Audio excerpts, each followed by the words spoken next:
So look, thanks for having me, Brian. Thought that it would be helpful if we talked a little bit here at METALCON about price risk. Most of the folks in this room, whether they're an equipment producer or they're in the roofing business or the siding business or wherever we are in the industries that are here, we buy a commodity. And it doesn't always look like that because we're ordering our own color and it's our own size or whatever it happens to be. And we don't realize that we're part of a global commodity market in when it gets kind of down to way far from the mills and through distribution and down into the roll forming business, for example. We don't really realize we're in the commodity industry globally. And so today, hopefully we'll share a little bit about how connected we really are to the rest of the world. The steel business. I've always enjoyed the steel business because everybody's so lovely and wonderful to be with. No, I've always enjoyed it because I studied economics and finance in college and was always interested in what makes the world go around from an economics perspective. I found myself in the steel business many years after college, and I realized just how connected the steel industry is to every country in the world. The first thing any country does when they industrialize, right, they make a steel mill, right, because that's the building block of society.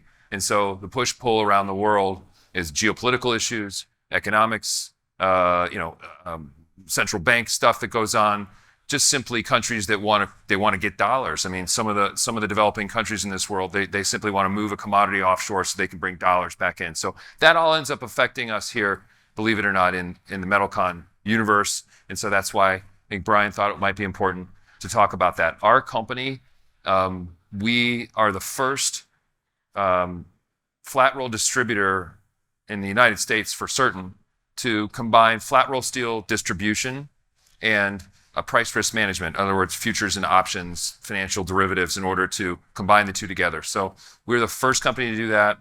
We were expressly formed to bind those two concepts together. And then we've grown and developed since that point. But at everything we do, whether it is a Flackable Metals with a Flackable Metals customer, with our own inventory, or with our own OEMs. We own a couple of companies that make metal products. The intersection between the physical steel and the financial side of the business, everything meets there for our business.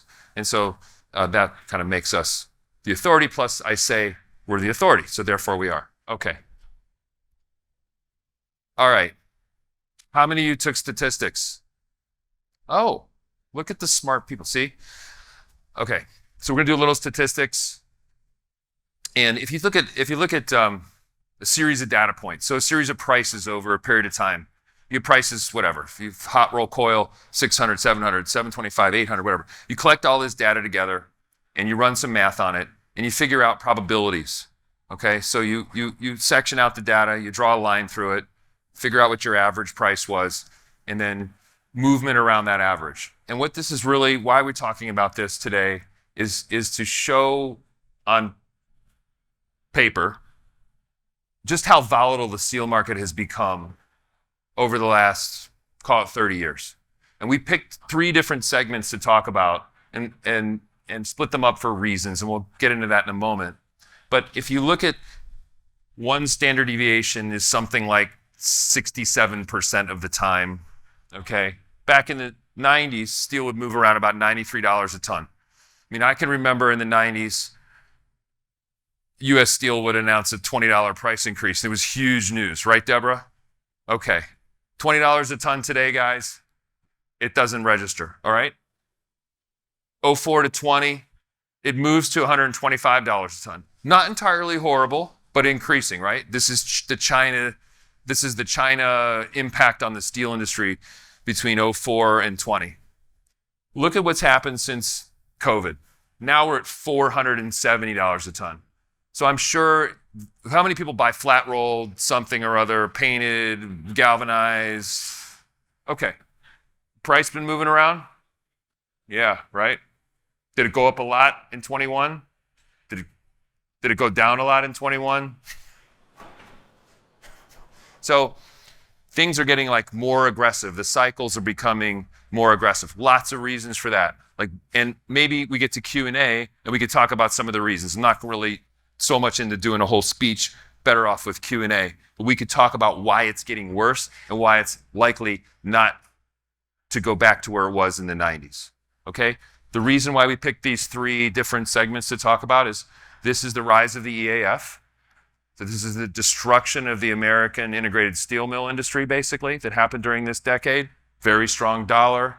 The mini mills really made a big move in the 90s as far as taking market share. That's a variable cost model. They make steel through melting scrap, whereas integrateds make it with iron ore and coal. 04 to 20, we're going to call that the China market, where China built their steel industry. That's what was affecting. Okay, we went from a Europe, USA-centric steel market to an Asian-centric steel market. And then obviously the rules of the game changed quite a bit when COVID hit, all right? This is that same discussion in a graph. So here's where we were in the 90s. Not a big deal.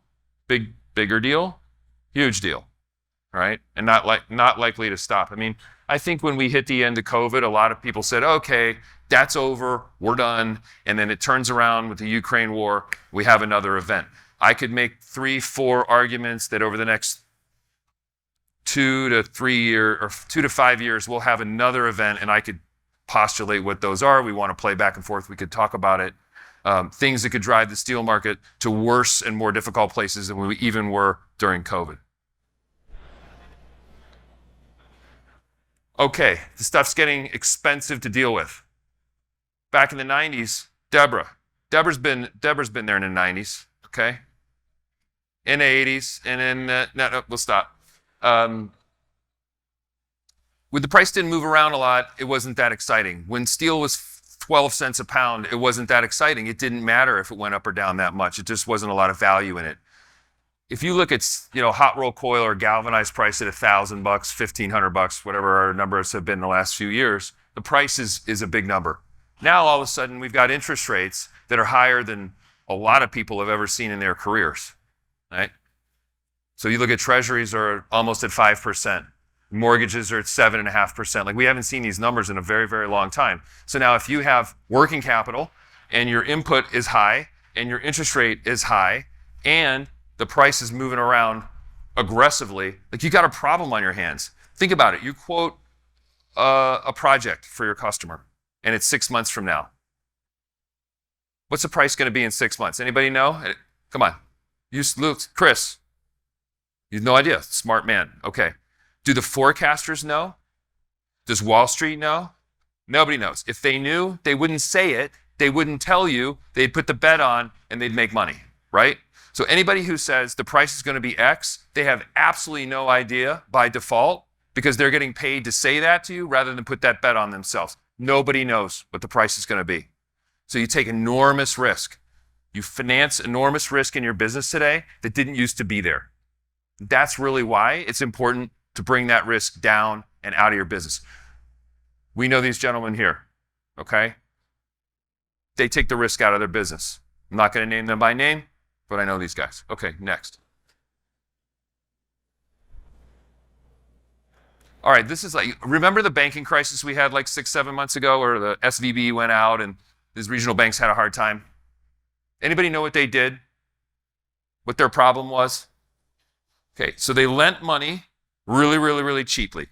So they did a bunch of mortgages with high net worth folks. They lent money down at 2%, okay? They borrowed the money just a little bit cheaper than that on a floating rate, okay? So they borrowed the money floating from their depositors. They lent the money fixed. They took the money from the depositors. They put it into treasuries. Completely unhedged. Those companies are gone. They're gone. Interest rates started to move. They were obligated to keep their essentially revenues were fixed. Their costs skyrocketed on them. The value of their assets went down, and they had no cash. Okay? Same thing's happening in the steel business. It's the same discussion, which is that if you've committed to something or you're doing business at a fixed price, your input cost is moving too aggressively, and you haven't stabilized that, and you're doing it because you think the price will do something. You think it's going to go down. It went up, so it must go down, right? The forecaster says it's going to be X. We got a lot of customers that bet the market in 21 and 22 incorrectly, and it was really costly for their business, okay? Same thing happened to these banks. Astonishing that it could even happen. Like, okay, steel industry, fine. We're a lot of small companies, family money, whatever it is, and okay, we made a mistake. Think about it. These are large, these are some of the largest banks in the country, regulated institutions, onboarding the same kind of risk we onboard in the steel business every single day. And so we hit that same kind of risk in steel, and it's bad news for some of our businesses. This is a fun one. Okay, I need a volunteer. Uncle Brian. He has to answer because he works at our company.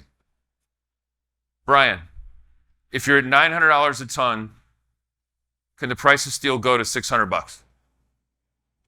Good. Can it go to 500? Maybe, right? 400? Not happening. Okay. So you go from 900, maybe you can go to 500 for an instant. Maybe 600 is a little more likely, right? So maybe there's $300. So if you're a buyer of steel and you're at 900 and you're waiting for the price to get better, we see a lot of our customers where the price is starting to get to that point where it just doesn't look reasonable anymore, and they're waiting for the next $20 a ton. Come on, I'm waiting. Happening right now. Look at our business right now. Those of you who are steel buyers in this room, guess what's happening, right? Mills are getting busier. Well, they're not supposed to be busy because there's an auto strike, right? They're getting busier. Why are they getting busier? No one has any inventory. Why doesn't anybody have any inventory? Nobody's been buying steel. Why haven't they been buying steel? Because the price has been going down. So it's a self-fulfilling prophecy, right? You make your own thing. So the mill lead time shrink until, Chris, if you've got 4 weeks of inventory and mill lead times are 8 weeks, you got to buy steel? You got to buy steel. So waiting, doing nothing is also doing something, right? And you're signing up. The closer you get to the point where you're reaching steel mill costs, you're gambling big time. So to get that extra $20, what are you sacrificing? 300 on the other side? 400? Brian, can the price go to $1,200? It can. Can it go to $1,300? Okay, so now we're $400, okay? It can go to $1,400 and $1,500. You can go $600, $700, $800 one direction. So if you're waiting for the last $20 a ton to take a $400 risk on the other side, like, Brian, is that smart? Brian thinks it's reckless.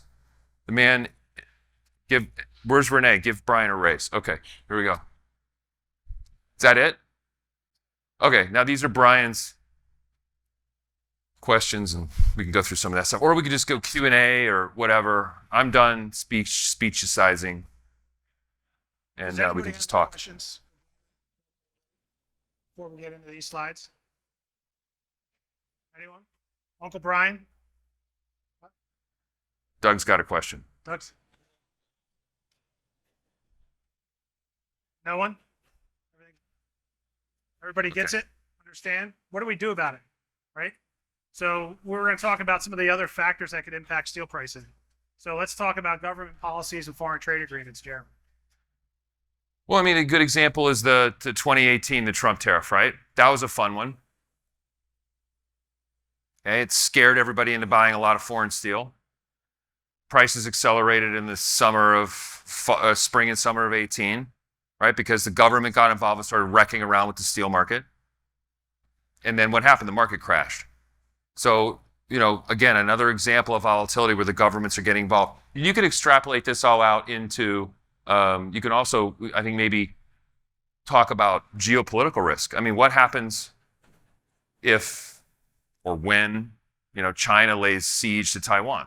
What happens to the steel price, right? Up or down, Brian? You think up? I think up. I think because the South China Sea, there's an awful lot of cargo goes through there, and Taiwan's a massive steel producer, and suddenly you start wrecking around with how that works. So the governments of the world get involved. Same thing with the Ukraine war. I mean, that threw the market sideways. All of a sudden, steel mills were looking around for raw materials and input costs to make steel, especially the EAFs were struggling in this country to cover their input risk, right? And you could see Russia's amassed at the border, right? How many of you thought Putin goes in at that time? Well, most of us didn't. I certainly didn't think personally that he would go in. It looked to be his strongest not going in. He went in. Bang, steel market went up for a ride. I think $600, $700, $800 a ton. within weeks. That was the fastest acceleration of the steel price ever. And it was because of the government. It was because of geopolitical issues. So there's so many examples of the way this thing can go sideways. Uncle Brian.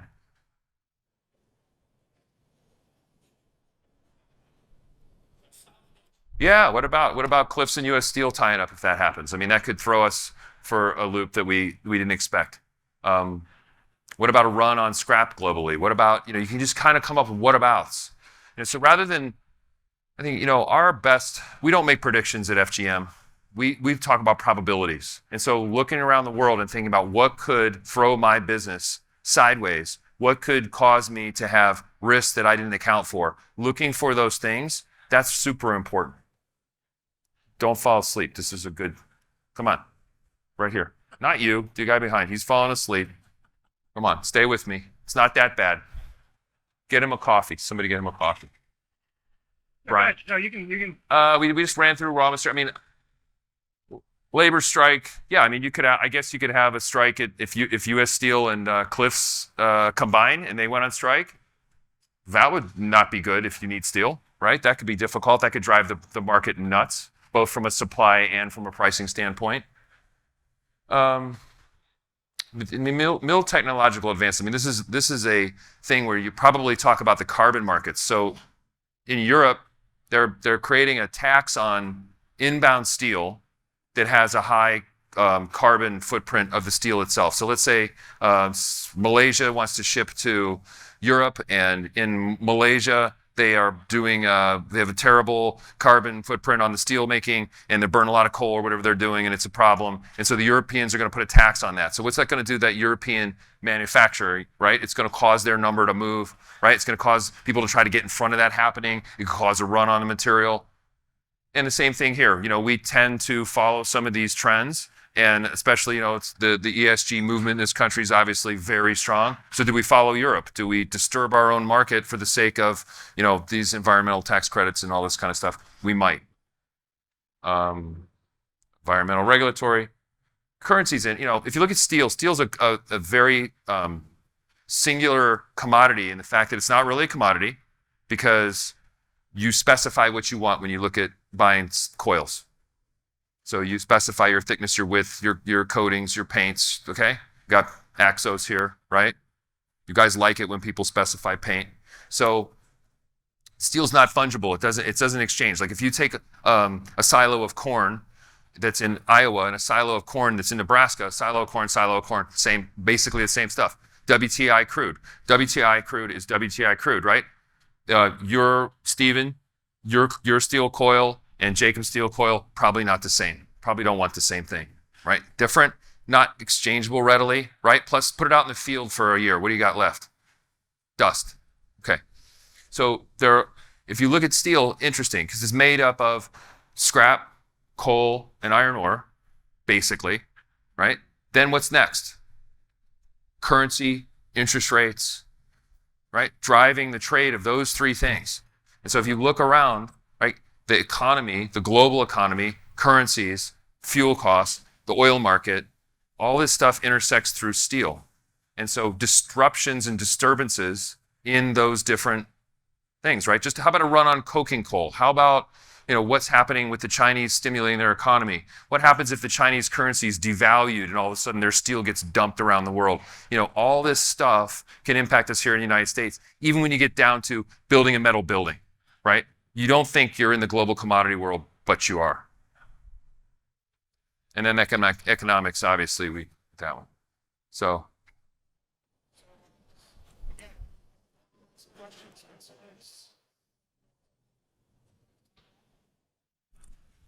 Deborah?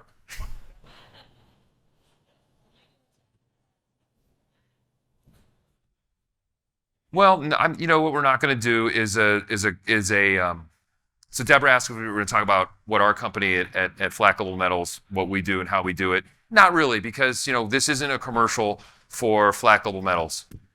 What I would leave you with is there are different parties that are involved in the steel industry that get into price risk management. There are consultants, there are brokers, there are banks. Now, of course, at FGM, we're all those things.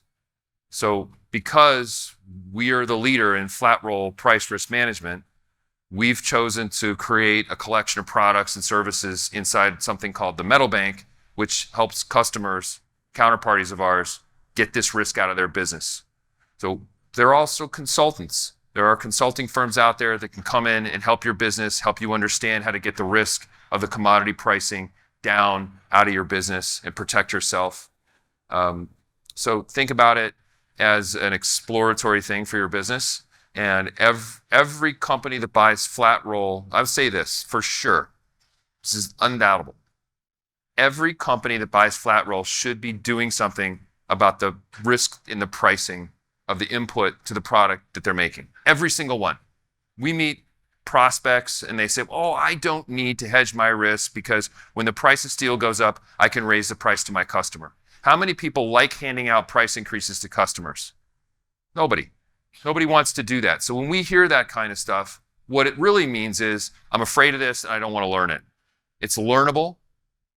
Okay? You got to put your foot forward to learn and to accept the fact that it's a risk in your business that can hurt your business, and then go seek out consultants, banks, FGM type companies to help you manage that risk in your business.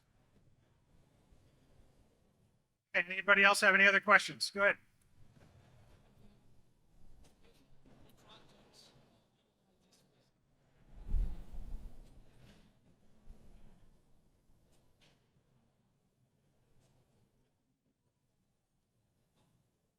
What's the question? Everybody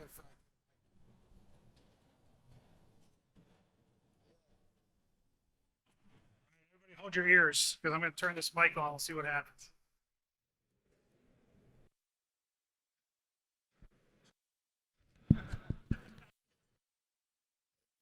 Specialty contractors, they end up being the most price fluctuations, price increases, because owners, general contractors have a way of, protecting themselves. So some of the projects we bid, they may, for 23, we may bid for 25 projects that will be implemented in 25. So, however, you may.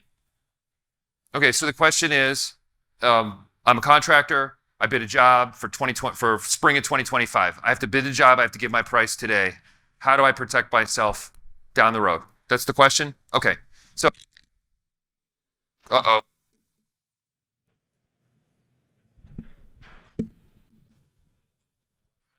Can you guys hear me now? Okay, so I'm going to do something. I'm going to be very quick. Right? There's something called a futures market.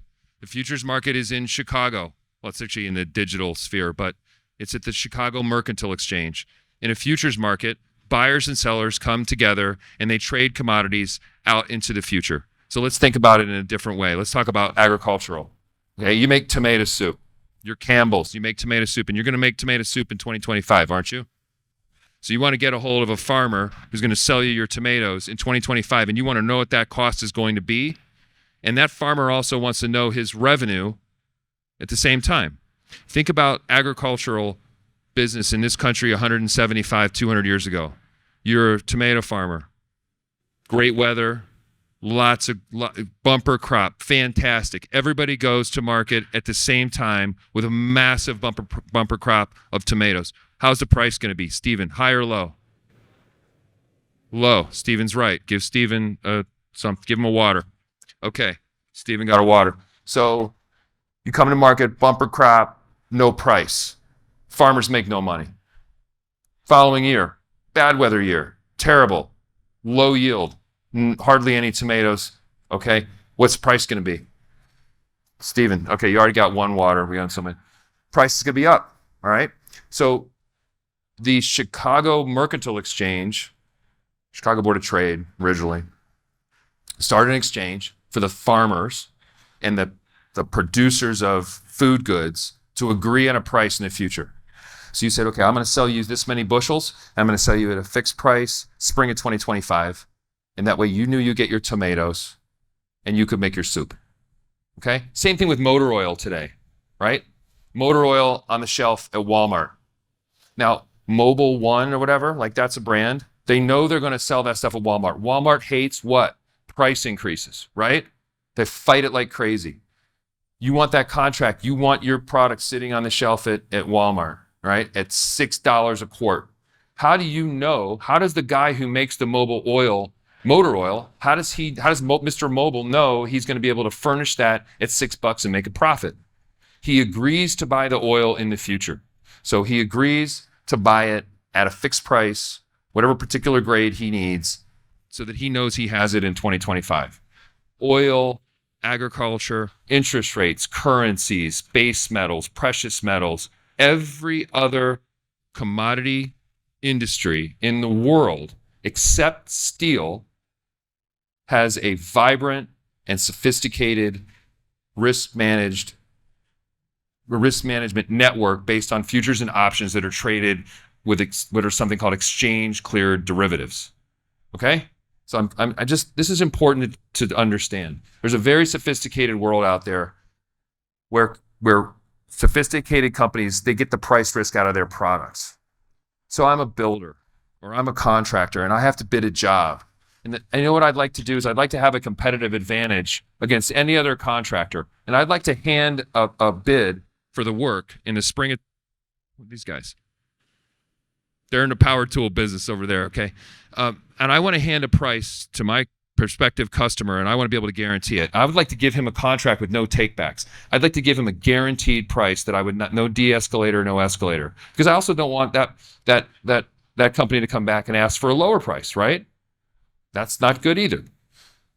So I can go out to a bank, a broker, a company like FGM, and I can essentially get for myself an exchange traded derivative for that period of time, which will guarantee the price of the input of the steel. We had this exact same discussion with a customer at lunch today. They're bidding work for 2025 and they want the price now. We gave them price this morning and they're taking it to market to get work. And they're not going to have to go back to their customer ever with a different price. So as soon as they get the work, we place the futures and they know they'll get the product at the price. Does that answer your question?